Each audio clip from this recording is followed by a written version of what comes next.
So the mic on the camera is working now. Alright. Hopefully I got the computer working now.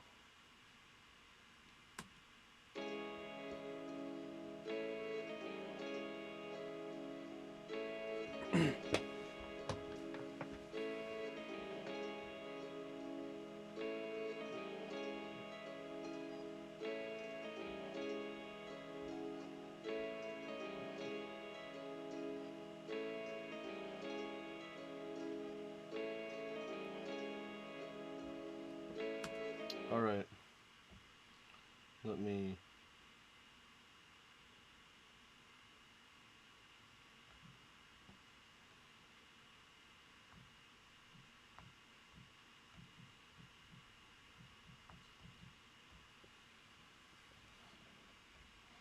Alright. Alright. I hope this is working now. Oh man. I have to make sure this is actually gonna work. Alright. I'll wait till someone's actually in here besides me. You guys can hear my voice, right? Now, how about the computer now?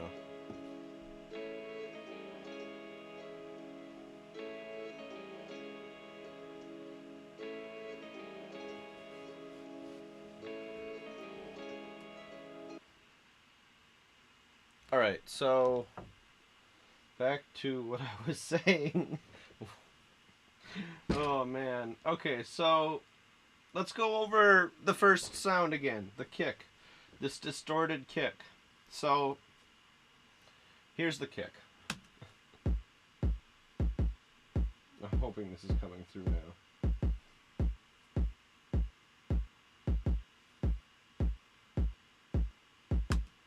Alright. That kick to me sounds like it's digital clipping, and I'm not a fan of that sound in any case whatsoever. So I opted to make a better kick, and I kind of stole this kick from a production that I already had worked on with this artist.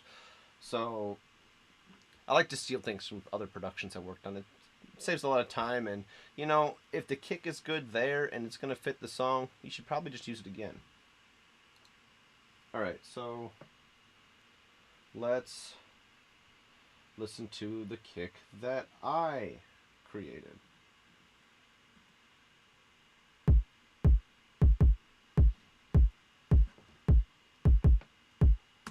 Alright, so that kick's a much better feel.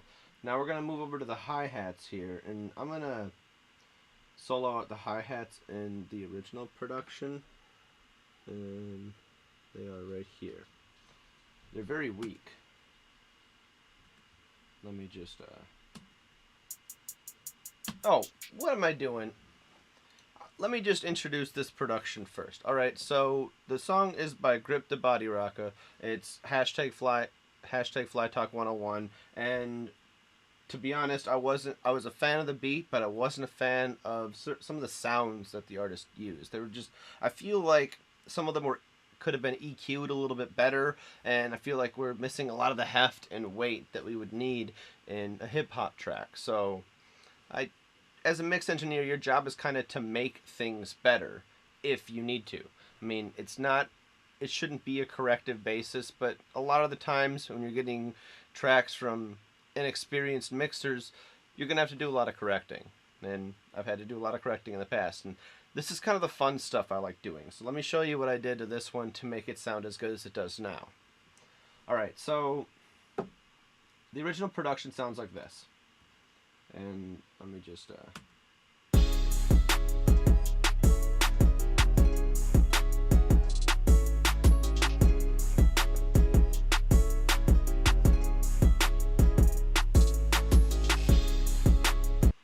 Alright, so I mean, it's alright. It's okay. I mean, people would listen to it regardless.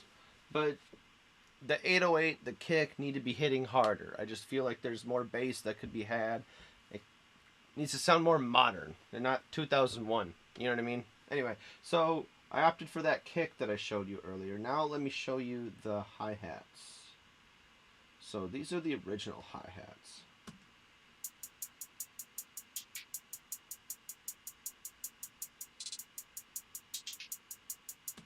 Okay, so immediately what I notice about those hi-hats is they're weak. It's kind of splatty, and whenever the pitch goes down on them, so does the amplitude. The volume drops significantly, and it can get lost in the mix. So I brought that out with some processing. Let's look what I did here. So if I go back up to where my hi-hats are, I brought the volume up with clip gain, and I used some parallel limiting here. And after that, this EQ is pretty much not necessary. I did boost with a shelf here a little bit, so I'm boosting a little bit of highs.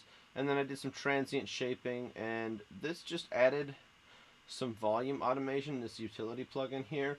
Personally, I like to volume automate with utility plugins. That way, if I'm trying to copy any volume automation, I can just copy and paste that plugin to another track. It's pretty cool. And if I want to like enhance that amount that I'm, copying over, I can just double that plugin as many times as I need to emphasize that effect. Anyway, so moving on. So did the EQ, the transient shaping, and let's see what it sounds like without the. Well, I guess you already heard it without the processing. Let's see what it sounds like with my processing. Oh, it's beastly. Let's turn it off just to.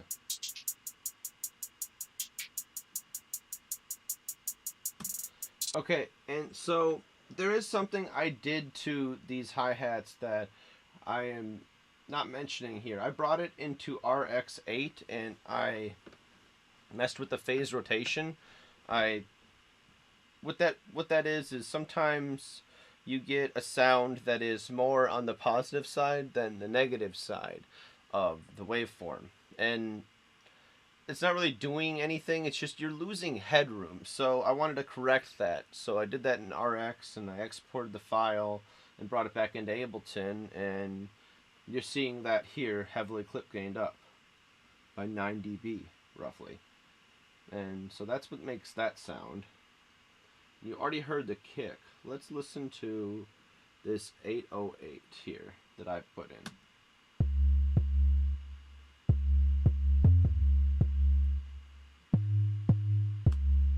Okay, so as you can see, I did sidechain the 808 to the kick. Normally, I would opt never to do this, but I had real trouble getting these two to sit right, and normally I would just opt for better sample selection, but this kick felt right in the beat, and so did this 808. I didn't want to keep fishing around for 808s. I've got a couple hundred of them. They would take a while. I like the sound of this 808. There's a way I'm going to fit it in there. I'm going to do it. Alright, now there's some cool tricks we can do if we don't like this sidechain compression right here. There's so let's open up Neutron 4 here and then route the same kick in there. 13 MIDI kick. Okay. So we're going to route that into the sidechain here. I'm going to exit this, grab the unmasked module here, and what we can do is we can kind of single out where we want to sidechain. See, what this unmasking module does is uses AI to detect where the frequencies are going to be masking, and it ducks it out of the way. Now, it kind of sucks in a way for like lead instruments such as a guitar or vocals, but for bass, this might actually work if used a targeted approach. Let's check out and see what we can do here. Alright, so I'm going to severely lower the sensitivity and the amount and kind of target this right in the lower region here. And maybe just all of it. Let's just...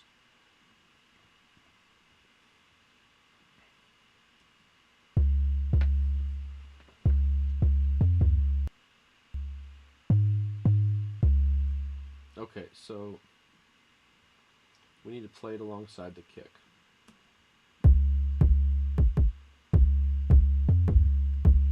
as you can see, they're kind of clashing.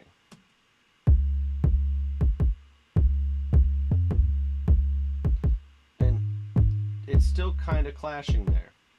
I'm not a fan of it, and I think it's because this 808 that I've chosen here. Let me see if I can rework it here. Let's do some other crafty stuff. So I'm going to take it through 2 stages of processing. Let's do that.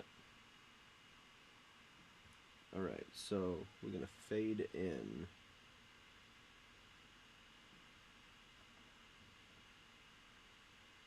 Maybe not fade in, but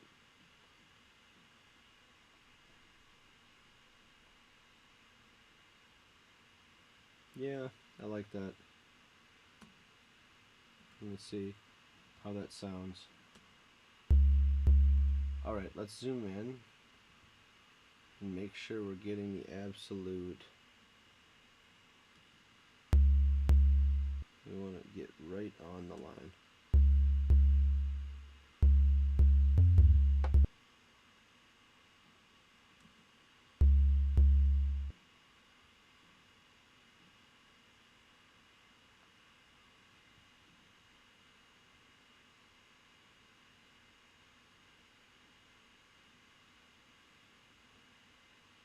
I want to do something here. I don't remember how to fade in, man. I need to work with samples more often. Let me just shave this transient off here. Maybe. Oh, that's why. You want to shave it up to the center line there. Yeah, nice pillowy. There we go. Compared to this, it's about the same, but I feel like we're going to get better results with this now. Let's freeze this. Oh, my dogs are barking.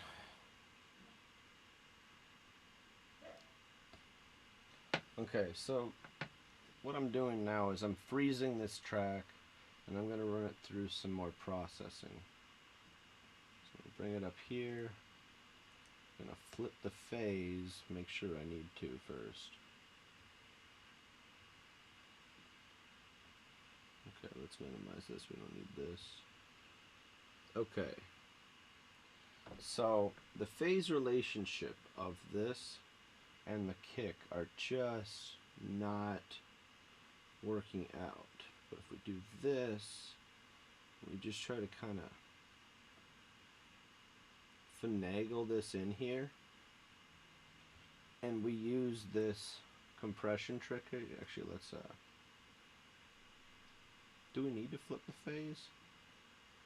Shoot, we might not even need to flip the phase now. Let's see what happens if we flip the phase. I already need to take some clicks out of the track. Let's declick here.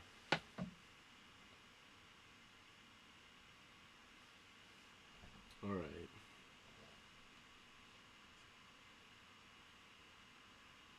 Alright, so now let's drag it up here. I want to see.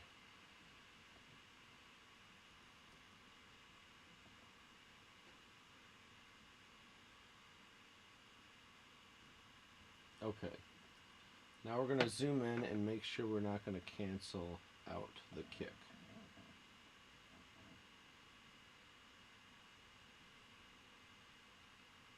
So it's going to cancel right there. So we don't want that. And that's going to cancel there. It's pretty much just going to cancel out the rest of this.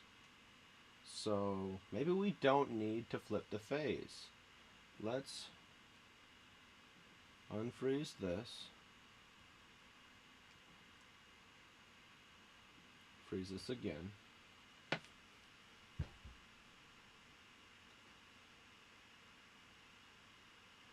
Man, OBS is just strange. Takes a lot of knowledge to actually work OBS properly. Okay, let's moment of truth here. right? Let's see how that looks. Whoa! And right as a kick loses energy, they start canceling out. Look at that. Oh, now let's see how that sounds.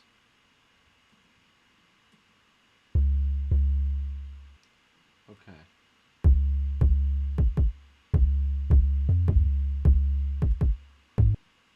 Let's make sure they're all lining up. Okay, this is not quite lining up like I want it to. So let's do some manual lineup. It's part of the job. Oh, need to redo that. We're going to manually line up this section here. And we're going to do it from the back to the front.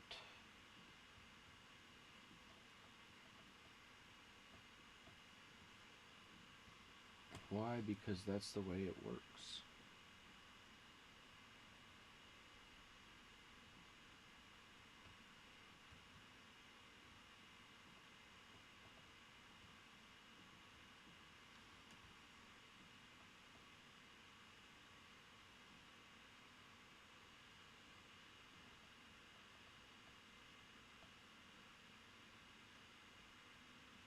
See, now it's not really doing what I want it to do.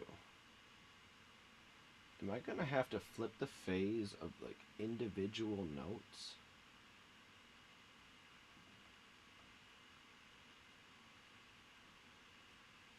Well, that looks pretty good. Got a little bit of cancellation there. Some strength there. Some strength there. Cancellation. Some strength. Cancellation. But we're pretty much at the end of the kick right there, so...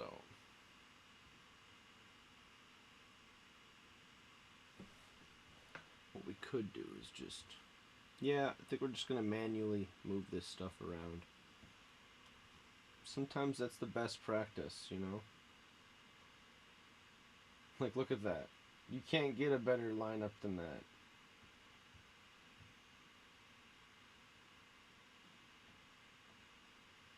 Okay, so now, see this mess here? This has to be lined up very carefully.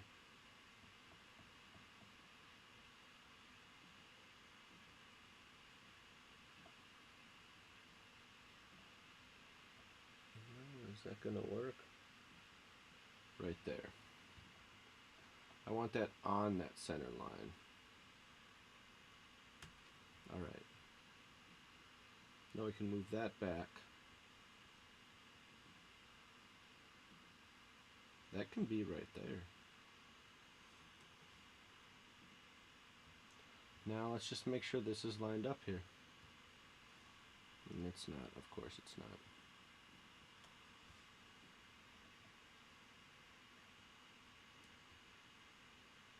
Yeah. Look at that. I mean, this is probably unnecessary. I mean, I don't consider anything I do unnecessary, but like, you know what I mean? Like, this is probably overkill, but this is going to give you the best results. And I don't half-ass any mix I do. That's why my mixes sound good. That's why people come to me for mixing.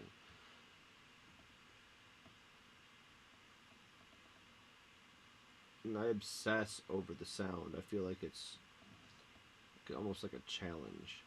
And this one is a challenge. Look at this.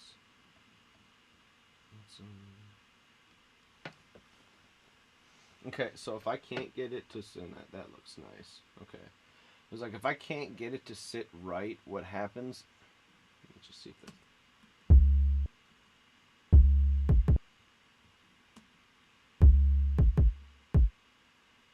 And then I could turn this on, but edit the sidechain filter a bit. Let's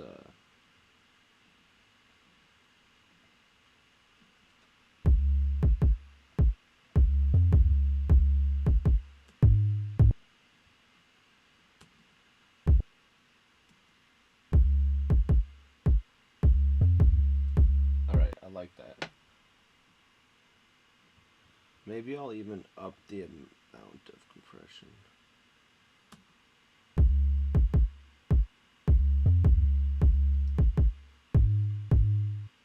Alright, that's nice. I'm liking that.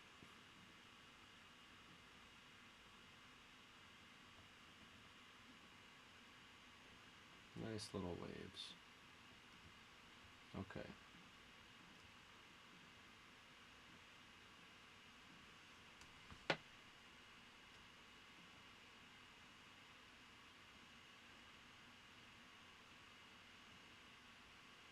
I mean, I figured I would do this till like 5:30, but I didn't get the stream going until like 4:45. So I mean, I'll keep it true to an hour. Let's just call it five. Let's call it at 5:45. So we still got like 40 more minutes of messing around with this track here. And you know, I might get further on this on my own, but the goal is to show you guys as much as possible through these live mixing videos, because you know, I do this for money, and if you want to start doing this for money, you got to pay attention to certain things. Man, I don't like how that looks.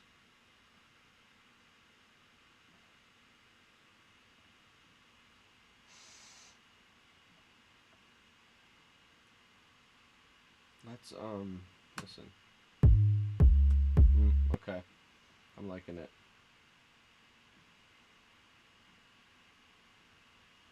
And see, this is those double hits I was hearing earlier. Okay, now I really want to get it right on the center line, otherwise it's going to click.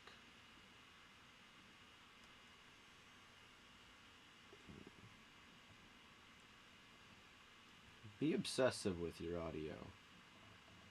I mean, don't obsess too much. Obviously, there's a point where it becomes too much.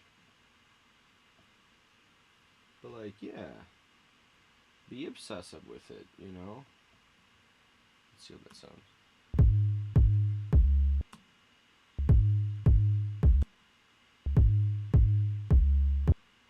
I can hear both of them. They sound nice.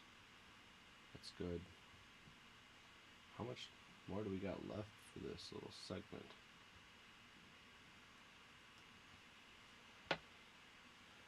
And see, most of that lines up already. Do I really need to mess with that? I mean, I'll nudge it forward a little bit to match up a little bit. The only problem we're having is right here and here.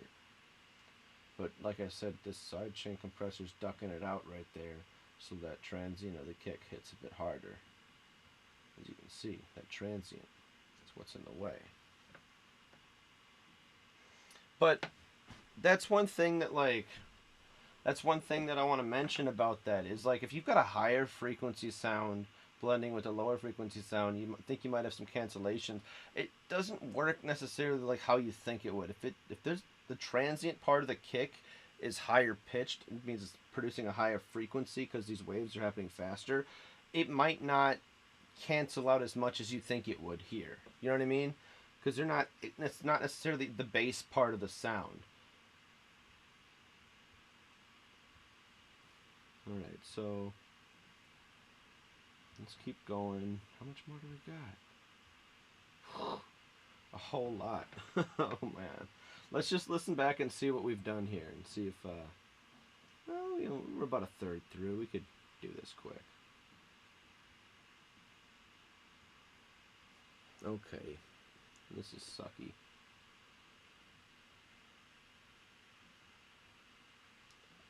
Zoom in. Oh, it's perfect. Right there.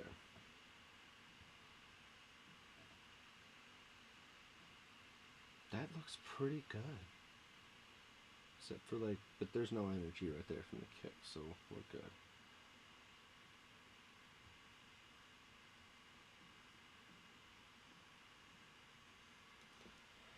And you'll see me just putting a little check mark there. Bring that up a little bit. Alright. That's mostly in phase, except for right here, like I said. But like I said, this is a higher frequency sound than this. It might not work the same way as you think. Some of this might get reproduced in the tweeter as well. Speakers work differently than you think they might. You know what I mean? I'm still getting into that thing. I don't exactly know the entirety of how speakers work, but I do know what these lines do to the speakers. How they interact with each other according to the speaker. That might be a whole different thing. Alright. What is going on here? Yeah, see, now we need to move that.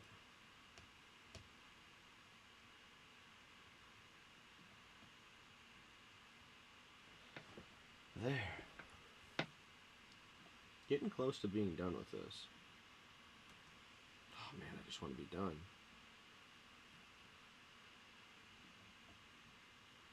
Nice. Trim that up a bit.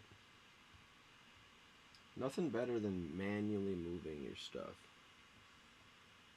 Zoom out a little bit more, get a flat surface. This is probably the most boring part of the job here. Actually, I take that back. Vocal comping is the most boring part of the job. How much energy does the kick have left at that point? It's like we're getting some cancellations. I need to zoom out. Losing perspective. Yep.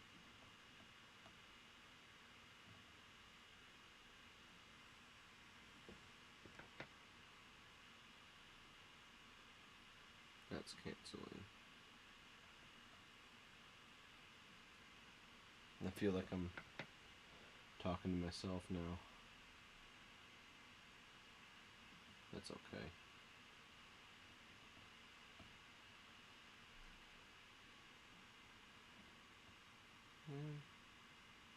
This one just doesn't like me.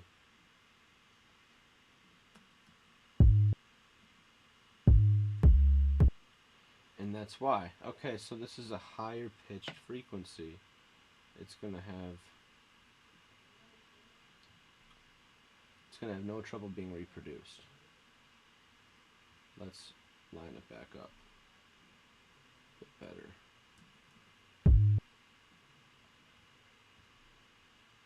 Maybe something like that will suffice. Alright. Moving further on. Oh, we're only halfway done. Well, let's see what we've got going on here. Alright.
Alright, so let's compare it to the original beat.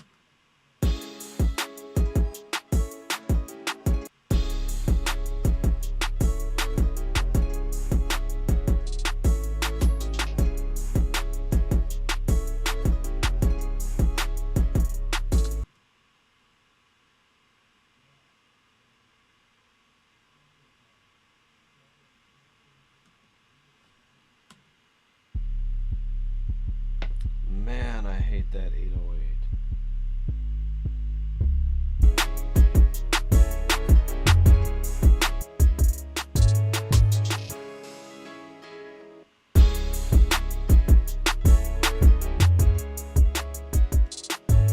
You know what? I might blend like a composite file of this original beat in there. A little bit of distortion never hurt anybody. Let's just look it out.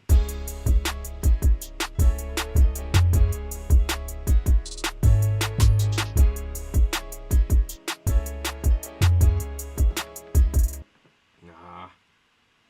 I feel like we got some good stuff going on if I just mess around with this.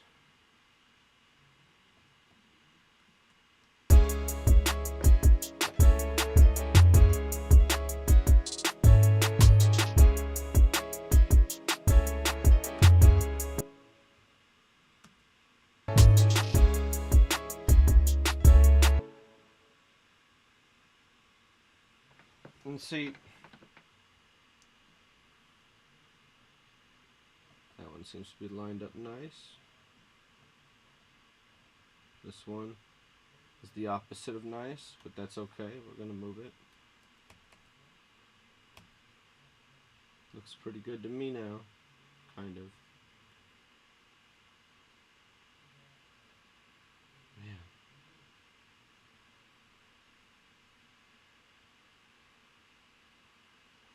Alright, that's how it's gonna have to go for that one.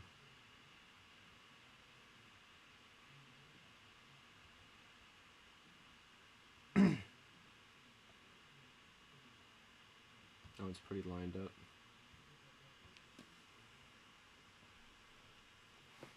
I feel like I'm the only one watching me right now. Talking to myself. Yeah. Just talking to myself. Not hurting no one, just talking to myself.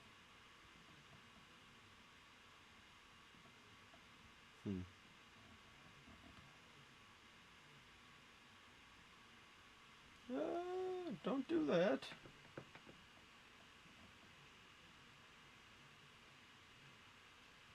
This one is weird. But it looks like we're getting good phase right there. Let's play that. Ooh. Can't be better than that.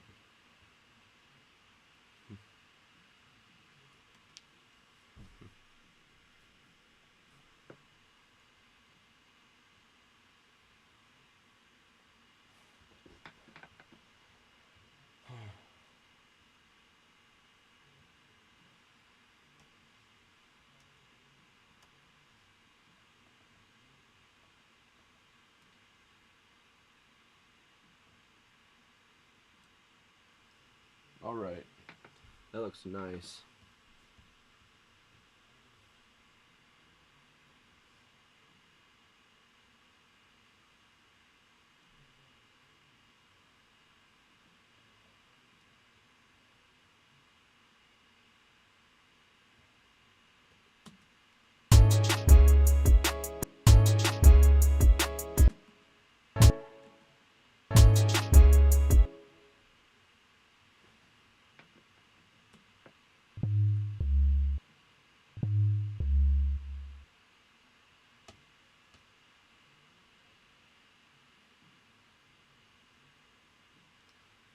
Man.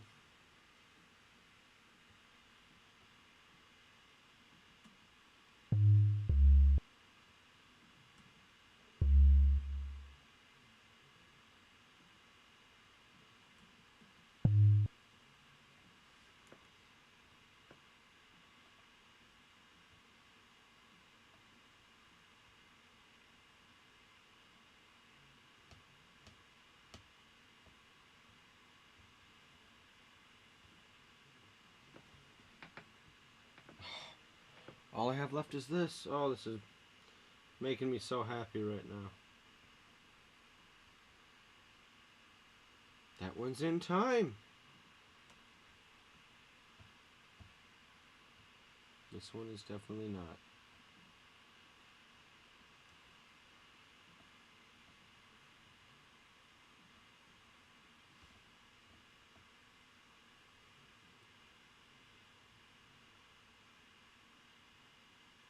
Yeah.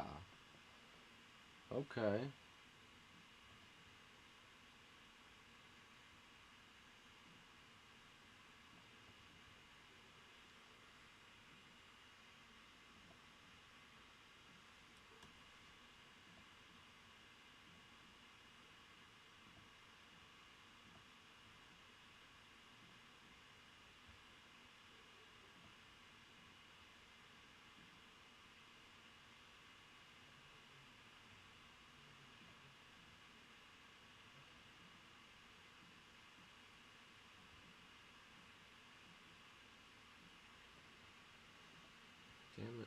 hate being so obsessive about stuff. I've got like 3 of these left. Alright. Lining the phase up.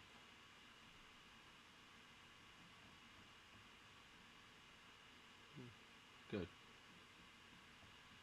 Got these 3 left. That's it. Oh, this is exciting now.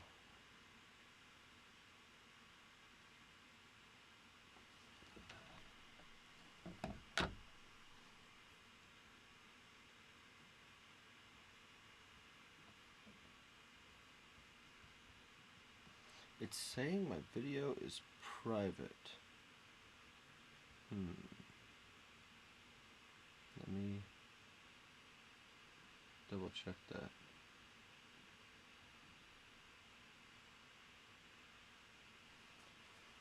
It looks like it's working okay. I'm going to keep that up to monitor it.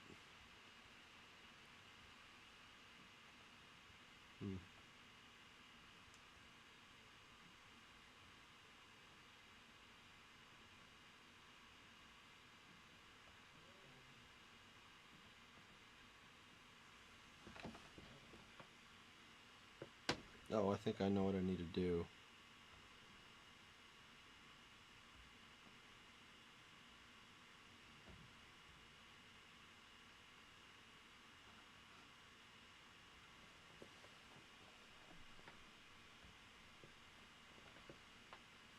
Okay, let's see if that works. I got these last 2 things to move. That looks nice. Chop that there. Wait, is that it? Oh, I got this to move too.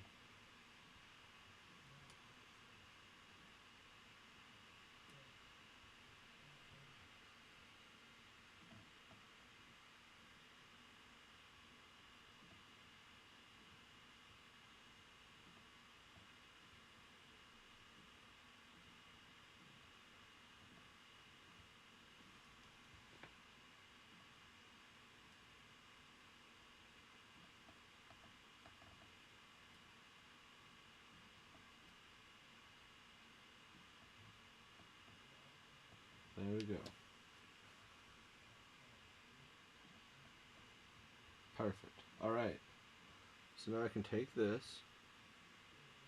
plus this, Command J. And now I've got it lined up in phase performance.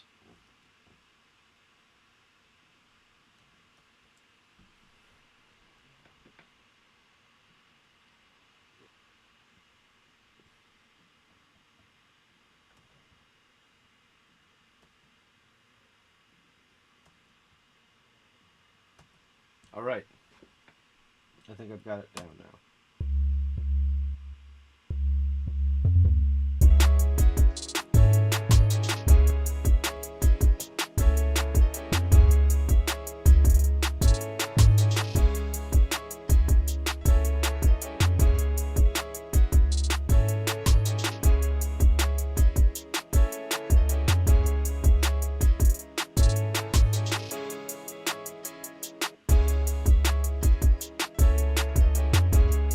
Okay, so now I want to grab just a little limiter and just throw that on.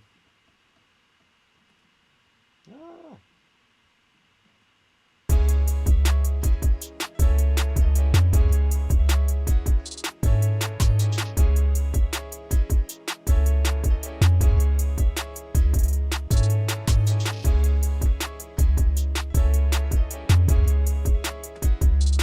Okay, I want to mess with the guitars.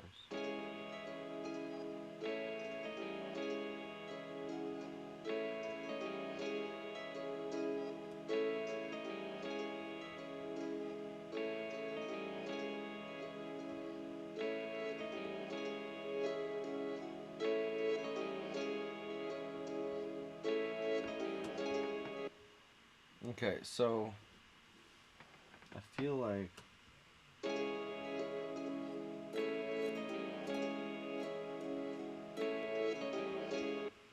Let's just solo this guy out.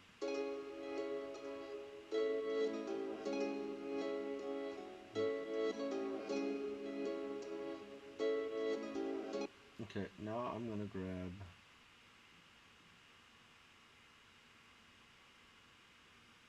there it is. A Pultec emulation.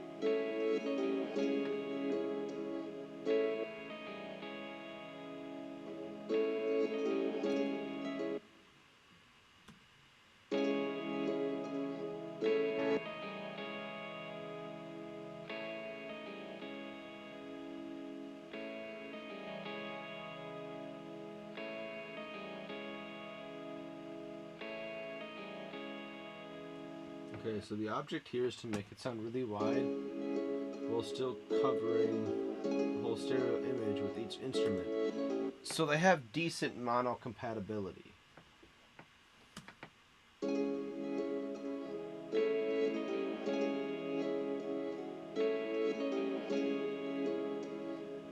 Okay, now let's listen to the two pianos.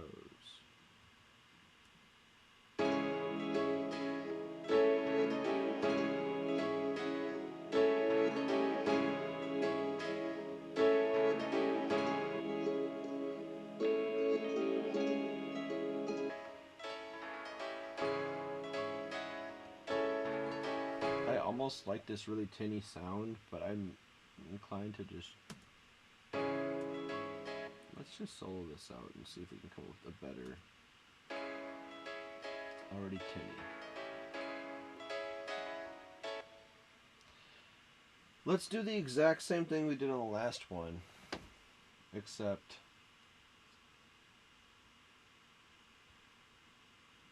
Come on.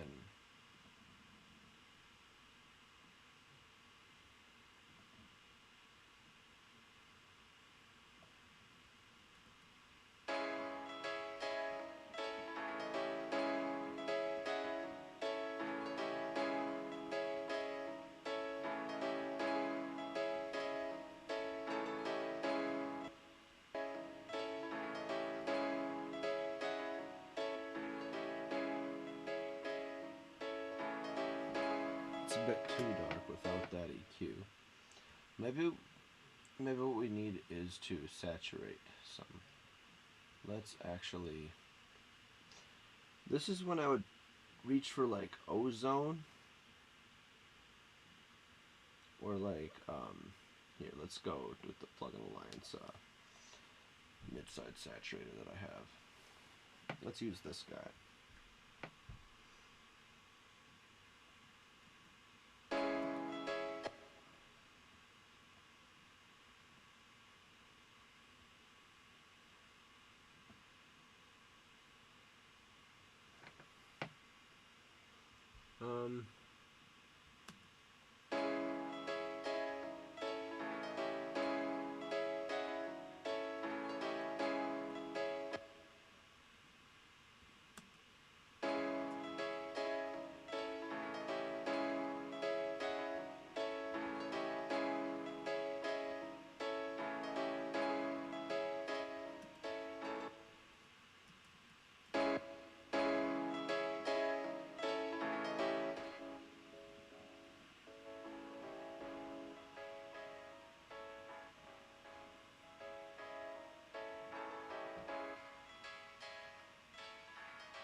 Take it out of solo monitoring mode. Alright, Alright, now let's see what it sounded like before all that processing.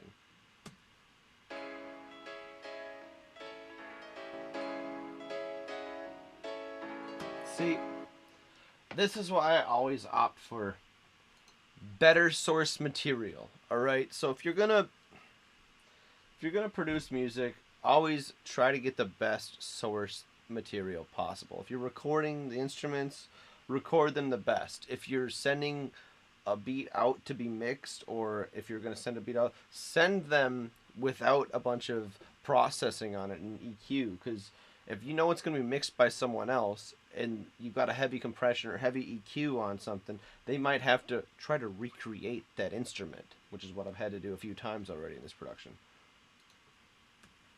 So let's listen to it with the piano now that I created.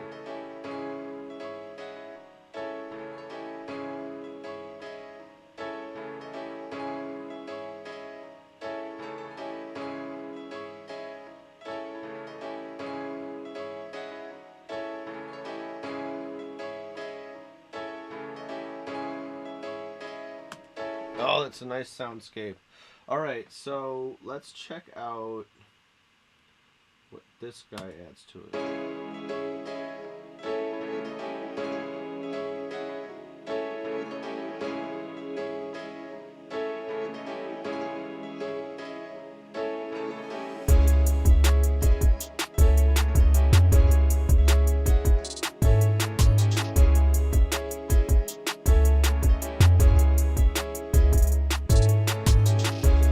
Okay, so what I've done to this piano here, how I got this piano.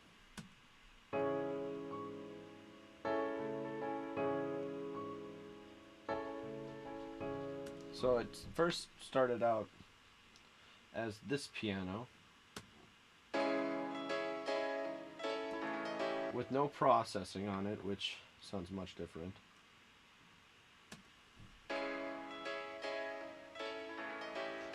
I had Ableton analyze the frequency spectrum of it and gave me a mapping just like this, MIDI mapping. And I kind of filtered out some notes by like just deleting ones I didn't want in there. And then I made the velocities a pleasing velocity, and then I doubled that and made it all one big clip. So it sounded like this. And that sounded okay, but I wanted to enhance that. So what I did then was I used one of my own effect racks called Grit, which it's really just a saturation effect rack where I'll explain. There's a saturator right here that I labeled Grit. I just named this. And what I'm doing is I'm boosting some EQ into the saturator. So this EQ is hitting, these frequencies are hitting this saturator first, right? And then I'm cutting the same amount that I boosted back out. So what I'm left with is just that set of frequencies, but saturated. So it's like, it's still like a whole width of the frequency spectrum, but the only part that's really saturated are those frequencies. So I'm really just putting emphasis on that part of the frequency spectrum. So that's what this is doing right here.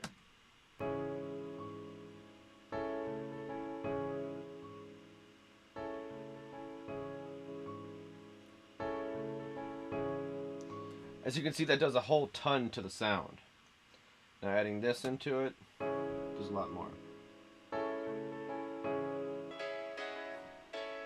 Oh man, that's way too tinny and thin. So there's also this free plugin, Bark of Dog 2. This kind of works like a sub-filter by Plugin Alliance, except you have a lot more resonant, you have a lot more control. You got a lot more control of, you got a bigger range, basically, on where you can set the resonant frequency filter at. So let's just mess around with this and see if we can get it to be a little bit thicker.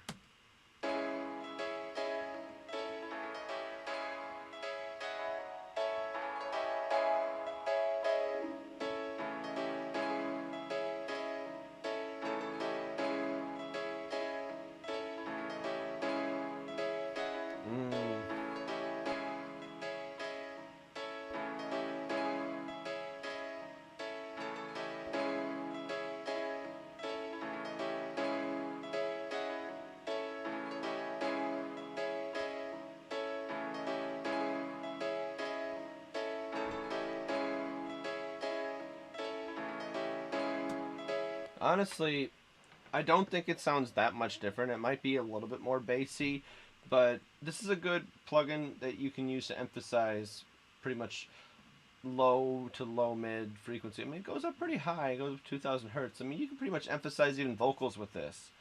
It's called Bark of Dog by Boz Digital Labs. I'm pretty sure you can get it for free. At least I got it for free. I know. And that's another thing. I hate Waves plugins because they always are giving something away for free, and I got into this trap. I got this what was it, HLA or something like that, or some CLA Echosphere for free. I just downloaded it and started using it, and I liked it, right? And then I upgraded my Mac system, and what happened was is I couldn't use them anymore. It said I needed to pay the upgrade plan, which is ridiculous because I literally just had it. I literally was just so all my productions that use that plugin, I had to now like find an alternative, and some of them wouldn't even open, and I had to go through a lot of extra work and processing to figure that out.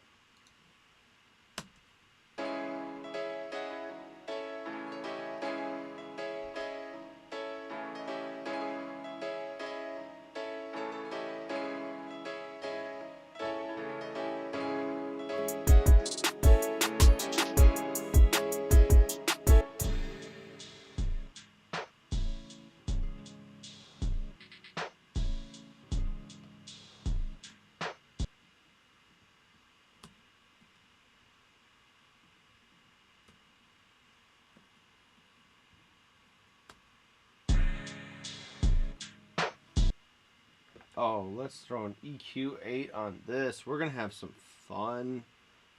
Okay, let's make it a major like telephone effecty thing.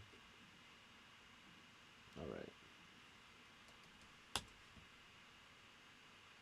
I always just kind of start at 400 and 4,000 when I'm making these, just for good measure. I sometimes like to take the shelf and tame down some of that too. All right, now let's throw some reverb on it.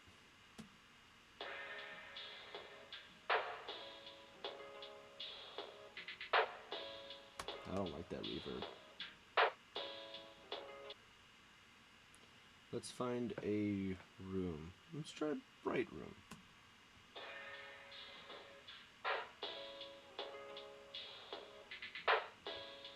Oh no, I want to do a garage. Bet they have one in here. Yup.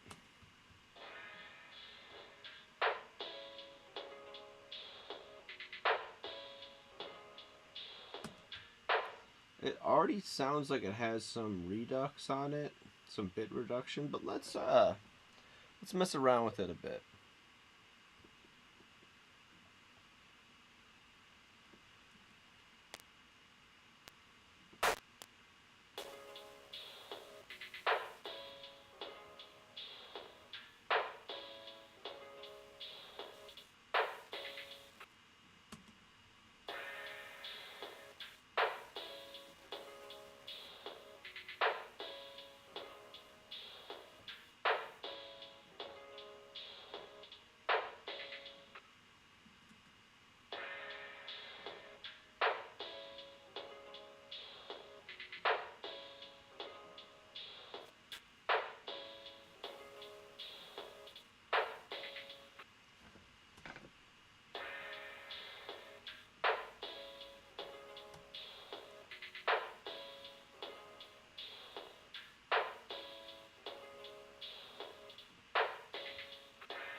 Nope, it's gotta be the other way around.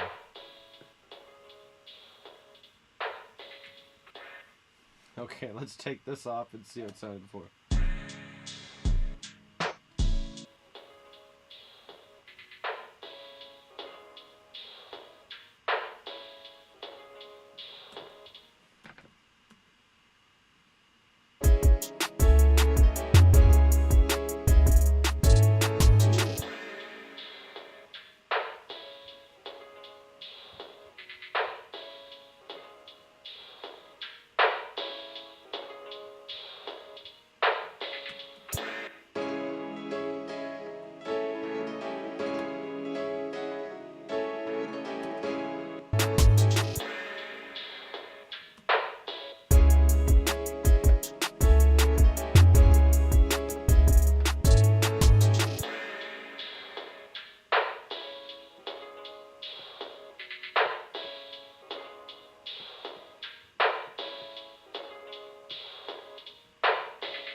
So here's a rim shot.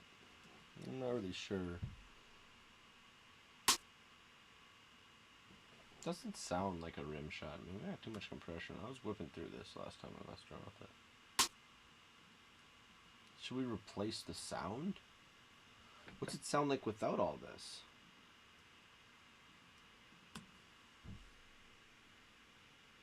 It sounds like a tap on a desk. How's it sound in the mix?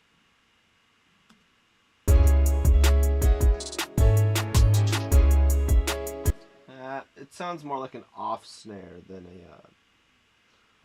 let's throw a utility plug-in on it and up the amplitude by like 6 dB and see what happens.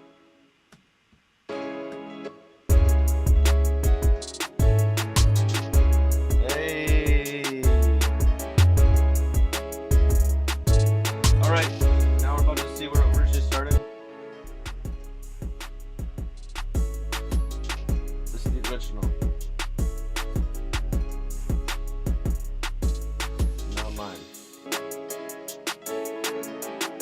I know it's louder, and like, but I mix with like I have more stuff in mine.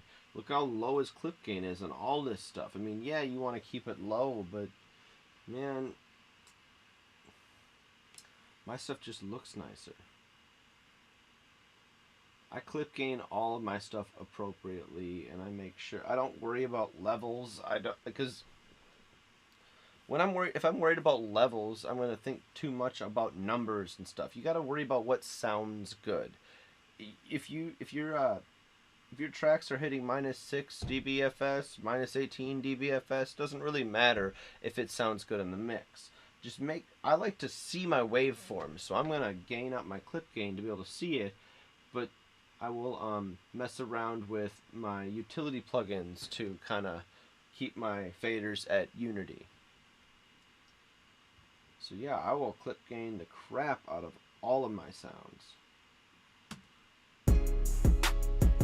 Just don't like that kick. Okay. I'm hearing too much music.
Alright.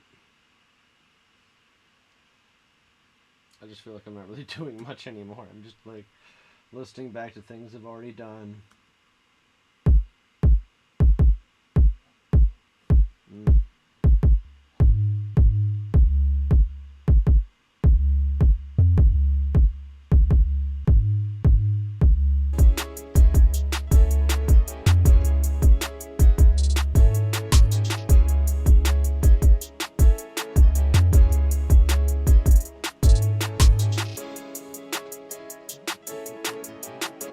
Alright, if you want to hear the demo track, here is what the demo sounds like. Now I've got all these vocals to like process and place in here correctly, and there's a big reason why I haven't done that quite yet, but here, check this out. This is what the demo track's supposed to be like. Wake up!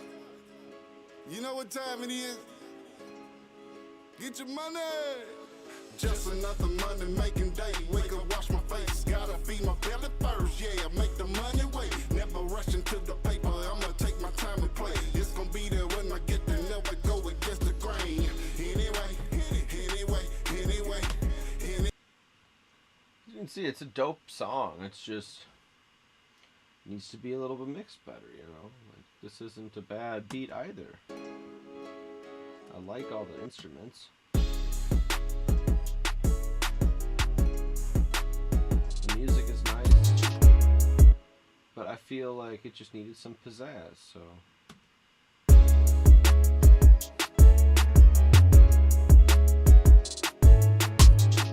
Oh, now that bass hits so nice with everything.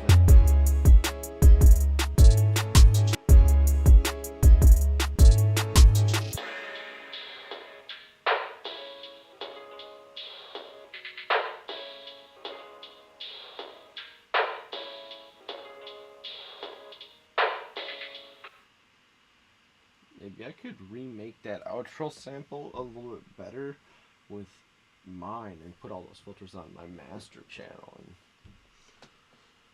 I don't know, I'm just spitballing. Okay, so these perks here, what are they?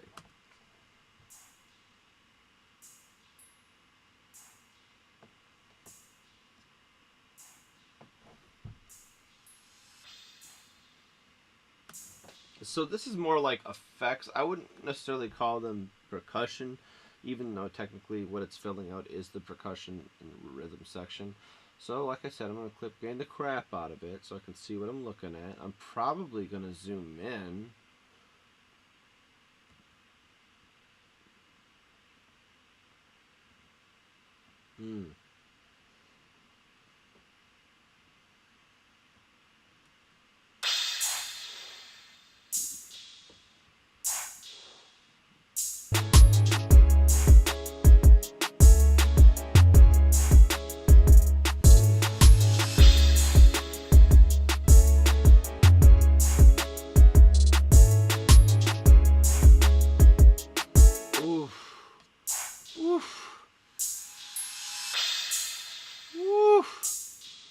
We're gonna throw some parallel compression on this.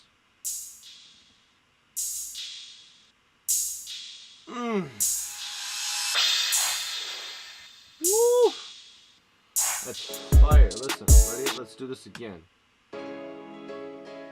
Hold on, let's start you right here.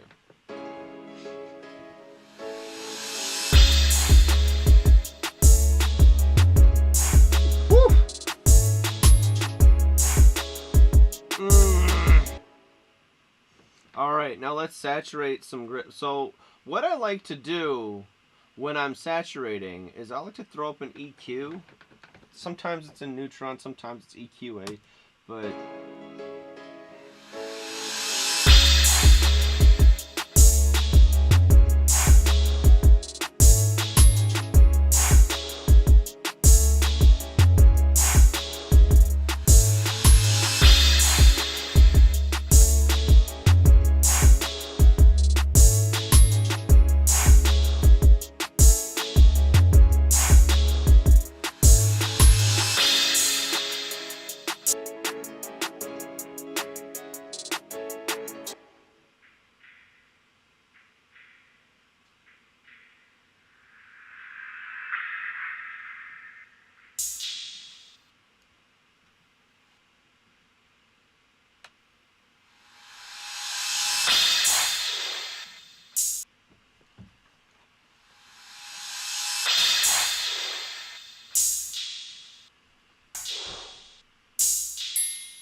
Okay, so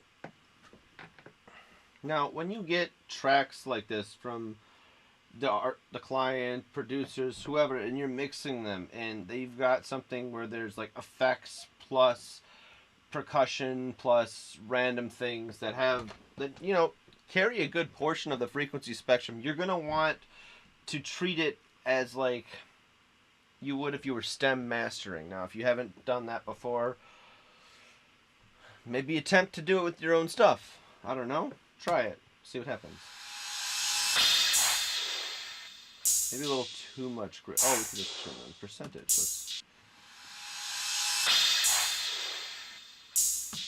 Let's do it again. Alright, that sounds nice. Now let's hear it the mix.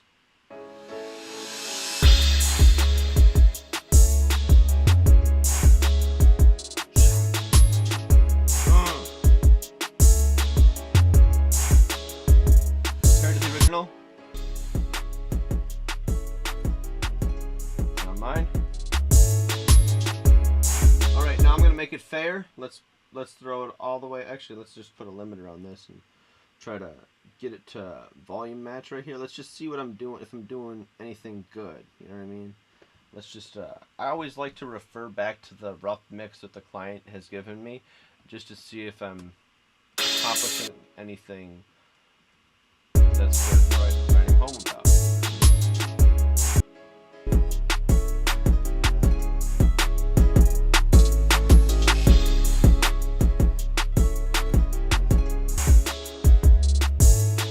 Alright, so let's play the original now, from right here.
Throw this into some reverb.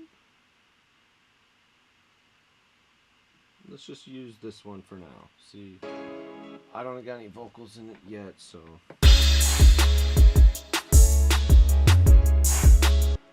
No, I do not like that reverb. Oh, wow, that's terrible. Let's get a snare reverb. Oh, let's try Neoverb. But let's use their snare preset. Let's try some stuff. Let's try some snare. Clean snare plate. Ah, looks like a winner to me.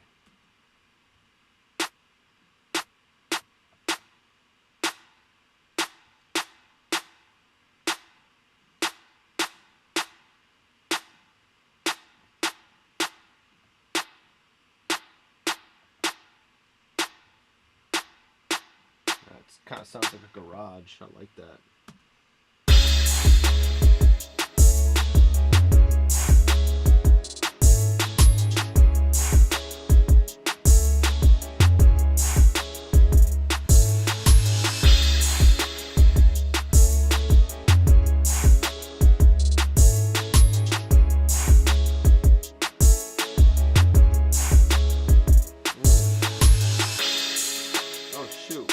This on.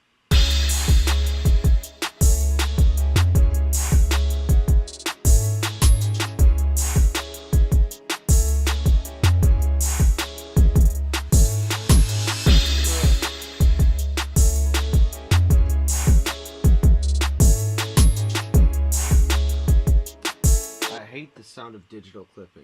Man, that's terrible.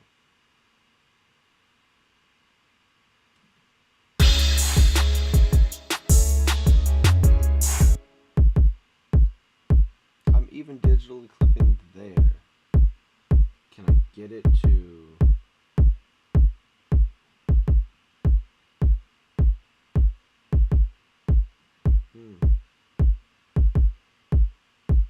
there? Now the clipper's not working so hard.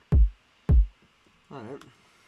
We're getting somewhere in this track now, finally.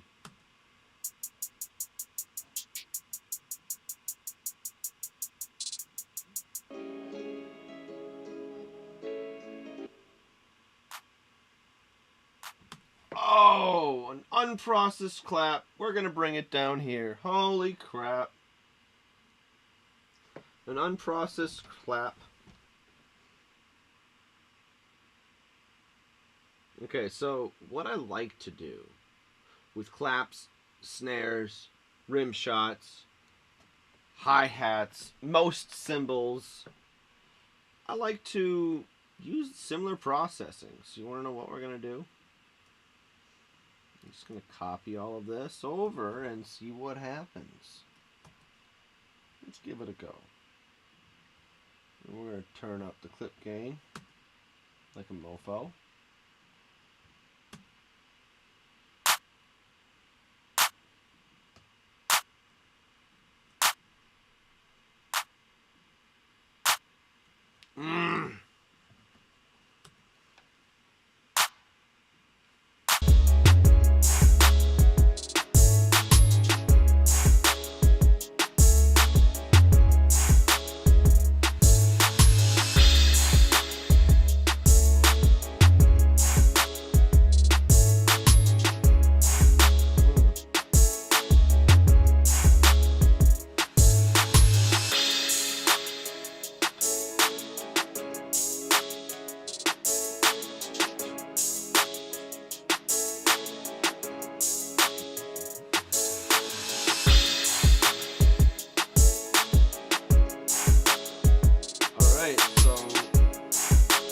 Like we processed pretty much everything in the track now.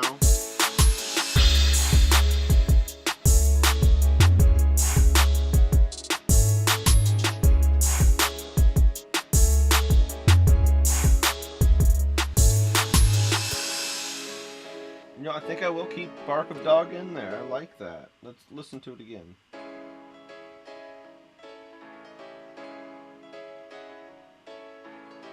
Yeah, it's a bit fattier. It's like, it's got some heft to it, more weight, more oomph in the low end.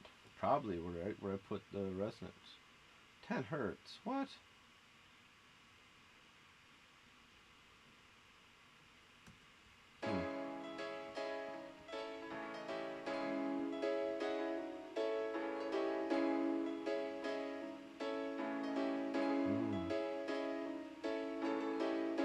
Now I really hear a difference.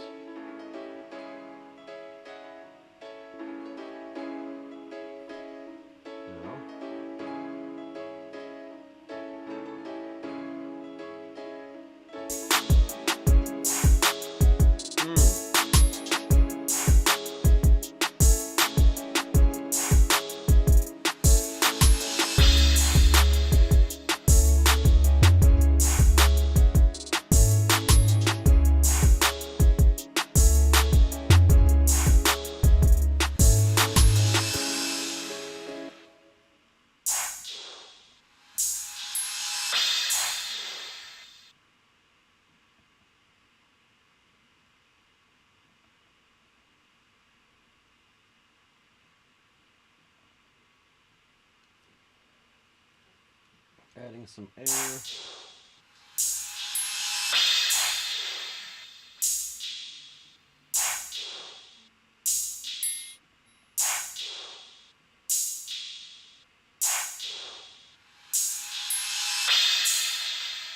Yeah.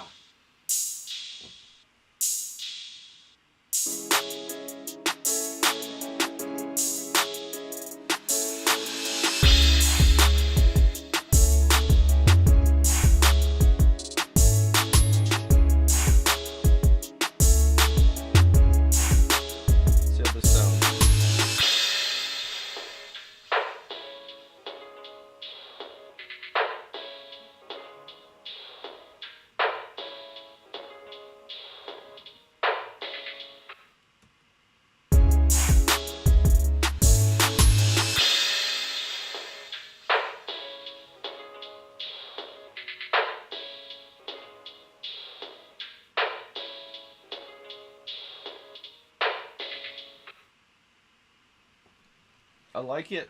I like it. I think we did a lot of work here today. Man, it took some time, but got it working. At least we got the audio working finally now on the stream. I was trying to figure out how to do that for quite a while, and well, figured it out pretty quick on the spot. That was pretty nice. Let me, I think I'm going to end the stream here now. And if you're watching this in the future date, I'm sorry. This is the first time I streamed live on YouTube, so bear with me. I'm still working out the kinks. Anyway, It was fun. I hope to do this more often and show you more of an inside peek at what I do on a day-to-day basis in the studio here. Thanks for watching, guys. I'll see you in the next one. Mr. Audio, out.